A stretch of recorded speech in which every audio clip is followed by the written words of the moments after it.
À Yaoundé, dans le quartier chic de Bastos, une villa somptueuse, des voitures de luxe, le pouvoir à portée de main.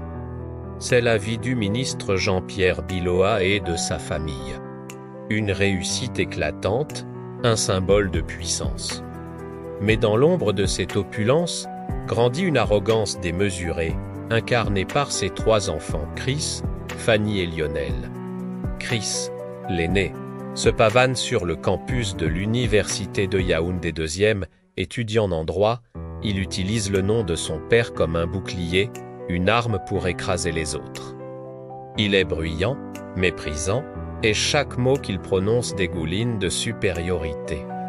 Sa sœur cadette, Fanny, n'est pas en reste. Populaire, belle, mais d'une superficialité glaciale. Elle règne sur les réseaux sociaux et dans les couloirs de la fac, se moquant sans pitié de ceux qu'elle juge inférieurs.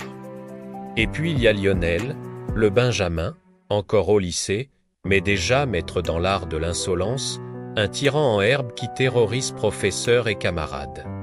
Leur père leur a tout donné, l'argent, le statut, les privilèges.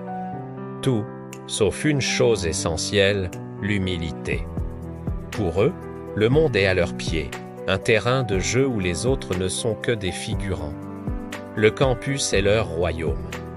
Quand leurs 4x4 noirs aux vitres teintées se garent, c'est un spectacle. Chris et Fanny en descendent comme des divinités, parés de vêtements de marque, lunettes de soleil sur le nez, dernier smartphone à la main. Leur rire bruyant résonne, souvent dirigé vers les étudiants plus modestes. Ils ne marchent pas, ils défilent, laissant derrière eux un sillage de mépris. « Tu oses me parler sur ce ton? Tu sais seulement qui est mon père ?»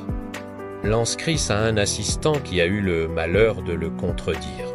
« Retourne donc à ton village et à tes polycopiers poussiéreux », ajoute Fanny, un sourire cruel aux lèvres. Leur cible préférée, c'est Samuel. Un jeune homme discret, brillant étudiant en économie, venu d'un petit village près des Bolowa. Pour lui, chaque jour est une lutte. Il étudie la journée et travaille comme vigile la nuit pour payer ses études et envoyer un peu d'argent à sa famille. Ses vêtements sont simples, son regard est humble. Pour Chris et sa bande, il est une proie facile. Il le surnomme le fils du gardien. Ce gosse de ses chaussures usées lui jette des boulettes de papier en plein cours. Mais Samuel ne répond jamais, pas un mot, pas un geste de colère. Il encaisse, le cœur lourd, et dans le silence de ses nuits de garde, il prie. Il observe ce monde qui le rejette, sans se douter que le vent est sur le point de tourner et de balayer toutes les certitudes. Puis, un matin de juin, la foudre s'abat. La nouvelle tombe, brutale, implacable, et se répand comme une traînée de poudre. Le ministre Biloa a été arrêté. L'accusation, détournement de fonds publics à grande échelle. C'est un séisme. Les chaînes de télévision, les journaux, les réseaux sociaux s'emparent de l'affaire. Le nom Biloa, hier synonyme de pouvoir, est désormais synonyme de corruption et de honte. Le château de cartes s'effondre. Quelques jours plus tard, une autre nouvelle, plus sombre encore, le ministre est décédé en détention, dans des circonstances mystérieuses. Pour ses enfants, c'est le début de la fin. Du jour au lendemain, tout disparaît, les comptes en banque sont gelés. La somptueuse villa de Bastos est saisie par l'État, ses portes scellées. Les voitures de luxe s'évanouissent, reprises par les créanciers. Et les amis, ces soi-disant proches qui se pressaient aux réceptions mondaines, ils ne répondent plus au téléphone. Leurs numéros sont soudainement non attribués. Chris, Fanny et Lionel se retrouvent seuls, dépouillés de leur argent, de leur maison et surtout de leur statut. La chute est vertigineuse. Au campus, les regards ont changé. Ce n'est plus de l'envie, mais un mélange de pitié et de mépris.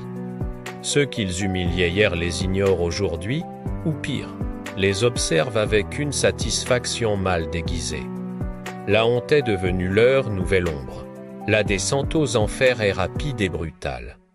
Fanny, incapable de supporter les regards et les chuchotements, abandonne ses études. La reine des réseaux sociaux, celle qui ne jurait que par le luxe, se retrouve à vendre des vêtements d'occasion sur un étal de fortune au marché de Voguet pour survivre. Chris, l'arrogant étudiant en droit, cherche désespérément du travail, mais son nom est une malédiction. Biloha, le fils du ministre corrompu, les portes se fermant les unes après les autres. Personne ne veut être associé à ce nom maudit. Lionel, le plus jeune, trop fier pour accepter cette nouvelle réalité, sombre. Il déserte le lycée et se perd dans les rues de Yaoundé, seul y en a de mauvaise fréquentation. Un soir, la réalité les frappe de plein fouet. Ils sont tous les trois dans une petite chambre humide et sombre du quartier Melaine.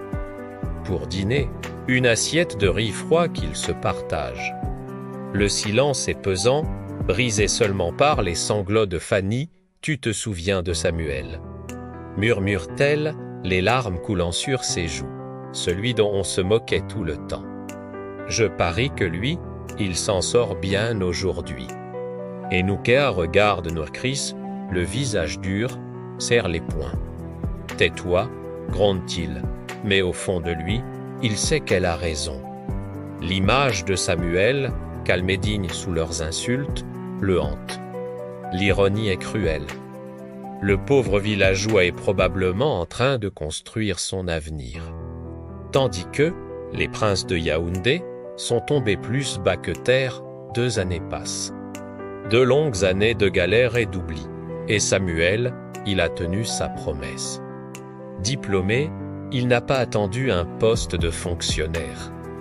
Avec l'aide d'un petit prêt et d'une détermination sans faille, il a monté sa propre entreprise, une petite société d'installation de panneaux solaires et d'équipements électriques. Il travaille dur, mais il est son propre patron. Il construit son avenir, brique par brique. Un matin, son téléphone sonne. C'est une église du quartier Melaine qui a besoin d'un devis pour installer un éclairage solaire. Samuel se rend sur le chantier, le soleil tape fort. Au milieu des ouvriers qui s'affairent, une silhouette attire son attention. Un homme, le dos courbé par l'effort, porte un lourd sac de ciment. Son visage est creusé par la fatigue, ses vêtements sont sales, son regard est vide. En se rapprochant, Samuel le reconnaît, le choc est immense. C'est Chris, l'intouchable Chris Biloha, leurs yeux se croisent, le temps semble s'arrêter. Un silence lourd s'installe entre les 2 hommes. Chris est le premier à le briser. Sa voix est rauque, à peine un murmure. « Samuel, oui, c'est moi », répond Samuel calmement. Chris baisse la tête, la honte le submerge. « Tu es venu te moquer ? Vas-y, ris un bon coup. » On a eu ce qu'on méritait, il s'attend à une parole méprisante, à une vengeance. Mais Samuel reste silencieux un instant, puis pose doucement sa main sur l'épaule de Chris. « Non, Chris, je ne suis pas venu me moquer. Je suis venu t'aider. » Quelques jours plus tard, Samuel tient sa promesse. Il convoque Chris dans son modeste bureau et lui propose un poste dans sa société. Pas par pitié, mais parce qu'il voit en lui un homme brisé qui ne demande qu'à se reconstruire. Touché par ce geste inattendu, Chris accepte, les larmes aux yeux. Samuel ne s'arrête pas là. Grâce à ses contacts, il aide Fanny à trouver une place dans une organisation non gouvernementale où elle peut enfin utiliser son énergie pour une cause juste. Il prend aussi Lionel sous son aile. Il passe des heures à lui parler, à l'encourager à reprendre ses études, à lui montrer qu'une autre voie est possible. Lentement, avec patience, il aide la fratrie à se relever. Un soir, alors que la journée de travail s'achève, Chris reste dans le bureau de Samuel. Il le regarde, le cœur rempli d'une émotion qu'il ne connaît pas, la gratitude. D'une voix brisée, il lui demande « Samuel, tu avais toutes les raisons du monde de nous haïr. On a été horrible avec toi, pourquoi? Pourquoi est-ce que tu nous aides?